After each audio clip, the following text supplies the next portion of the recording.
నమస్తే అండి. నా పేరు doctor Venkatramareddy. Ayurvedic and homeopathic hospital Hyderabad నుంచి మాట్లాడుతున్నా. ఈరోజు మనం చెప్పుకోబోయే టాపిక్ ఏంటంటే ప్యాంక్రియాటైటిస్. అంటే మన క్లోమ గ్రంథికొచ్చే వాపు గురించి మనం మాట్లాడుకుందాం. దీనిలో 2 రకాలు. అక్యూట్ ప్యాంక్రియాటైటిస్ లేదా క్రానిక్ ప్యాంక్రియాటైటిస్.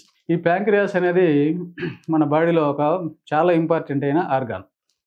దీని నుంచి కొన్ని హార్మోన్స్, ఎంజైమ్స్ అనేటివి రిలీజ్ అవుతుంటాయి. మీకు తెలిసిన హార్మోన్ కిందకే ఇన్సులిన్ అనేది వస్తుంటుంది. ఇది ఇన్సులిన్ రిలీజ్ చేయకపోతే మనకు షుగర్ లెవెల్ బాడీలో చాలా వరకు ఎక్కువైపోతుంటాయి. ఎందుకో ఇది సరిగ్గా పనిచేయకపోతే. దీన్ని మిక్సోగ్లాండ్ అని కూడా మనం చెప్పుకుంటుంటాం. అంటే మిక్సోగ్లాండ్ అంటే ఏమంటామంటే సగం నాళాలు ఉంటాయి, సగం దానికి బ్లడ్ వెజల్స్ అనేవి ఉండవు. డైరెక్ట్ ఇన్సులిన్ అనేది బ్లడ్ స్ట్రీమ్లోకి వదులుతుంది. మిగతా ఎంజైమ్స్ అనేటివి కొన్ని డక్ట్స్ ఉండి ఆ డక్ట్స్ ద్వారా ఇంటెస్టైన్లోకి అది వదులుతూ ఉంటుంది. ఎప్పుడైతే అక్యూట్ ప్యాంక్రియాటిస్ వస్తుందో, ఈ అక్యూట్ ప్యాంక్రియాటిస్ రావడానికి మెయిన్ కారణం ఏంటి అంటే మనం మెయిన్ 2 రీజన్స్ చెప్పుకోవచ్చు. ఒకటి ఏంటంటే గాల్ స్టోన్స్, అంటే లివర్లో ఉండే గాల్ స్టోన్స్ ఏదన్నా పొరపాటున అది జారి ఈ ప్యాంక్రియాటిక్ డక్ట్లో అడ్డపడితే ఈ ప్యాంక్రియాటిక్ జ్యూస్ అనేది బయటికి పోకపోతే అక్కడ ఇన్ఫెక్షన్ ఫామ్ అయ్యి దీన్ని కూడా డ్యామేజ్ చేసే అవకాశం ఉంటుంది. అది నెంబర్ 1 అయితే. ఈ నెంబర్ 2 అనేది మెయిన్ ఆల్కహాల్ లేదా ఈ స్మోకింగ్, వీటితోటి కూడా ఇది మనకు అక్యూట్ వాటిలో చూస్తుంటాం.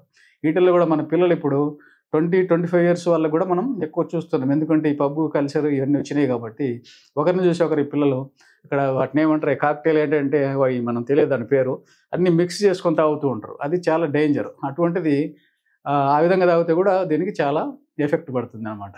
అటువంటి వీటి కొంచెం ఒకసారి రాకముందు సరే మీరు ఏదో చేసిండ్రు, వచ్చిన తర్వాత దీనికి చాలా వరకు దూరంగా ఉంటే అది ఏమి చేయదు. ఇప్పుడు చెప్పినట్టు ఈ ప్యాంక్రియాస్ ఇన్ఫ్లమేషన్ ఎందుకు వస్తుందంటే ఇప్పుడు చెప్పిన ఈ 2 కారణాలు మెయిన్. ఈ కారణాలలో ఈ జ్యూసెస్ అని ఎంజైమ్ అయితే ఏదైతే రిలీజ్ అవుతుందో అవి మనకు తిన్న ఫుడ్ను డైజెస్ట్ చేయడానికి మెయిన్ కారణం అనమాట. మనకు ఫస్ట్ నోట్లో ఫుడ్ ఎంటర్ కాగానే మనకి లాలాజలం ఎలాగ ఊరుతుందో ఆ లాలాజలం అనేది 24 అవర్స్లో మనకు 1.2 to 1.5 లీటర్స్ అనేది రిలీజ్ అవుతుంటుంది. అదేవిధంగా మన పొట్టలో కూడా యాసిడ్ అనేది రిలీజ్ అవుతుంటుంది. అదేవిధంగా ఈ లివర్లో కూడా ఈ డైజెస్టివ్ జ్యూస్ అంటాం, లేదా దాన్ని మనం బైలిరూబిన్ అని కూడా మనం అంటుంటాం. ఈ బైలిరూబిన్ బ్లడ్లో ఎక్కువైతే మనకు కామెరలాగా మనం బయట పైన చూస్తుంటాం. ఆ కామెరలు అనేది సబ్జెక్ట్ మళ్ళీ చెబుదాం.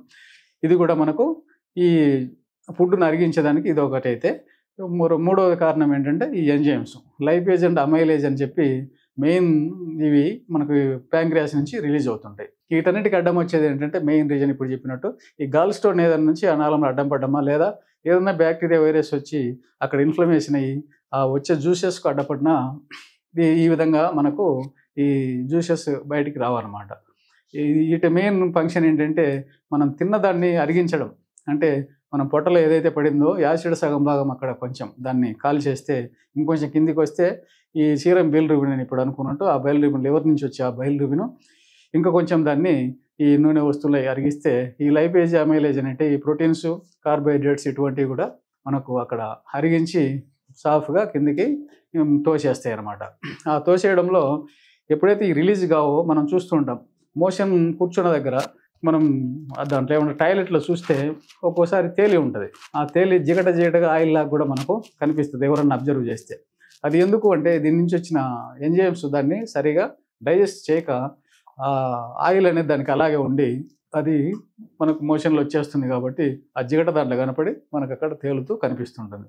ఆ విధంగా తేలుతూ కనిపిస్తే మనకు ఫస్ట్ సైన్ అనమాట. అది కూడా ఏదో ప్యాంక్రియాస్కు ఏదైనా జరుగుతుంది అనేది మనం ఫస్ట్ సిగ్నల్గా, వార్నింగ్ సిగ్నల్ మనం దాన్ని గుర్తుపట్టవచ్చు, ఇది కొంచెం మెడికల్ నాలెడ్జ్ ఉంటే. ఆ విధంగా ఒకవేళ ఈ ఎంజైమ్స్ అనేవి రిలీజ్ కాకపోతే కొందరు డాక్టర్లు చెప్పినట్టు మోడర్న్ మెడిసిన్లో ఈ లైపేజ్ అమైలేజ్ అనే ట్యాబ్లెట్స్ కూడా ఇస్తున్నారు.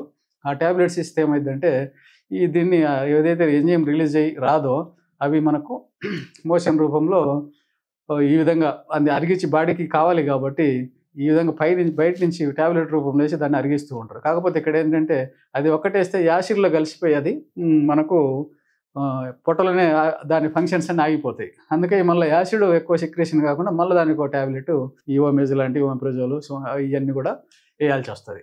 ఇవన్నీ వేస్తూ ఉంటే అదే ఒకదానికొకటి రిలేటెడ్ అన్నమాట. ఒకదానికొకటి రిలేటెడ్ వేసుకుంటూ మనం దాన్ని ఎంతసేపు అనేది మనము ఎన్ని రోజులు ఆ విధంగా అనేది మన చేతిలో ఉండదు.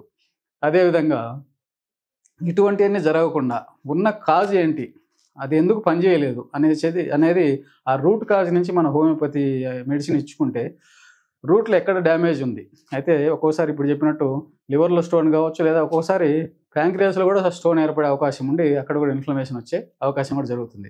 ప్యాంక్రియాస్‌లో కాల్సిఫికేషన్ లాగా ఏదన్నా స్టోన్ లాగా ఉందా? లివర్‌లో ఉందా? లేకపోతే బైల్ డక్ట్ ఎందుకు దీనికి ప్యాంక్రియాస్ ఇన్‌ఫ్లమేషన్ వచ్చిందనేది చెప్పి చూసుకొని దాన్ని మనం పూర్తిగా బాడీలో లేకుండా మనం ఎలిమినేట్ చేయడానికి మన బెస్ట్ హోమియో ట్రీట్మెంట్ అనేది ఉందండి. కాకపోతే స్టార్టింగ్స్ అక్యూట్‌గా వచ్చి అక్యూట్‌గా అబ్డామిన్ పెయిన్ వచ్చి వాడు రోల్ అవుతూ ఉంటే ఆ సివియర్ స్టేజ్‌లో మనం ఏం చేయలేకపోవచ్చు. కానీ దాన్ని క్రానిక్ కిందకి ఎప్పుడైతే మారిందో దాన్ని మనము మెల్లమెల్లగా దాన్ని తగ్గించుకుంటూ పర్మనెంట్‌గా దాన్ని క్యూర్ చేసి కొద్ది రోజుల్లో దాన్ని నార్మల్‌గా దాని సెక్రెషన్ అనేది దాని ఫంక్షన్స్ అనేది నార్మల్‌గా వచ్చేదానికి మనం చేయడానికి మన హోమియోలో చాలా బెస్ట్ మెడిసిన్స్ ఉన్నాయి. అలాగే ఇప్పుడు చెప్పినట్టు ఇన్‌ఫ్లమేషన్ వస్తే ఇప్పుడు దీనికి హెడ్, టెయిల్ అండ్ ఇది ఉంటాయన్నమాట. ఈ 3 భాగాలుగా డివైడ్ అయి ఉంటది. ఈ బాడీ, హెడ్, టెయిల్‌లో ఏమవుతుందంటే ఈ ఇన్సులిన్ ఎక్కడైతే ఈ ఇన్‌ఫ్లమేషన్ అయ్యి ఎక్కడైతే ఇది ఆగిపోతుందో ఒక్కోసారి ఇన్సులిన్ 1 సంవత్సరం 6 నెలలు పనిచేసిన తర్వాత క్రానిక్ కిందకి ఏర్పడినప్పుడు ఇన్సులిన్ కూడా ప్రొడ్యూస్ కాకుండా అయిపోయే అవకాశాలు ఉంటాయి. అప్పుడు షుగర్ అటాక్స్ అనేటివి కూడా బాడీలో జరిగే అవకాశం ఉంటుంది. దానికి మళ్ళీ మనం బయట నుంచి ఇన్సులిన్ ఇవ్వడం ఇవన్నీ జరుగుతాయి. వీటన్నిటి నుంచి మనం బయటపడాలంటే మీకు అక్యూట్‌గా జరిగినప్పుడు డాక్టర్ గారు ట్రీట్మెంట్ ఇచ్చిన తర్వాత కొద్ది రోజులు అయిన తర్వాత ఎక్కడ బెస్ట్ ట్రీట్మెంట్ ఉందని కొందరు డాక్టర్స్ వాళ్ళు కూడా సజెస్ట్ చేస్తుంటారు మోడర్న్ మెడిసిన్‌లో. అయ్యా మన దాంట్లో ఉండే లిమిటేషన్స్ ఇది. మీరు ఒకసారి హోమియోను ఒకసారి కన్సల్ట్ అయ్యి చూడండి, చాలా వరకు తగ్గే అవకాశాలు కనపడుతున్నాయని చెప్పి మీకైతే ఈ డాక్టర్ చాలా వరకు సజెస్ట్ చేస్తున్నారు. వాళ్ళే మా దగ్గరకు చెప్తున్నారు, పలాని గ్యాస్ట్రోఎంట్రాలజిస్టు మీ పేరు చెప్పారు సార్, మీ దగ్గర వచ్చి మీరే క్యూర్ చేస్తారంట దీనికి. ఆ సార్ చెప్తేనే వచ్చామని చెప్పి మన దగ్గర చాలామంది పేషెంట్స్ వచ్చి దాన్ని క్యూర్ చేసుకొని బయటపడగలుగుతూ ఉన్నారనమాట. అందుకే నేను చెప్పేది ఏంటంటే ఏదొచ్చినా జబ్బు అనేది మీరు భయపడాల్సిన అవసరం లేదు. మీరు భయపడి అన్ని హాస్పిటల్ అటు ఇటు పరిగెత్తాల్సిన అవసరం లేదు. మీరు గ్యాస్ట్రోఎంట్రాలజిస్ట్ ఒక డాక్టర్ స్టిక్ అని ఆ డాక్టర్ చెప్పిందే ఫాలో కాండి. ఈయన దగ్గర తగ్గలేదు ఇంకోసారికి వెళ్దామంటే ఈయనకు తెలియక మిమ్మల్ని వదిలిపెట్టలేదు, ఆయనకు తెలిసి మిమ్మల్ని క్యూర్ చేయడు. ఎవరికైనా లిమిటేషన్స్ అనేది ఏ డాక్టర్ చేసినా అదే ఉంటుంది. కాబట్టి బెస్ట్ ట్రీట్మెంట్ ఎక్కడుంది, పర్మనెంట్ ట్రీట్మెంట్ ఎక్కడుందని చెప్పి మీరు కొద్దిగా చూసుకొని లేదా నెట్‌లో చూసుకుంటే మా వెబ్‌సైట్ కూడా కనిపిస్తది. ఒకసారి మా క్లినిక్స్ ఇప్పుడు 3, 4 బ్రాంచెస్ ఉన్నాయి. వాటిల్లోకి వెళ్తే మీరు ఎక్కడైనా మీకు బెస్ట్ ట్రీట్మెంట్ అందించి మిమ్మల్ని సేఫ్‌గా బయటపడేయగలరని చెప్పి మనవి చేసుకుంటూ సెలవు తీసుకుంటాను. నమస్తే.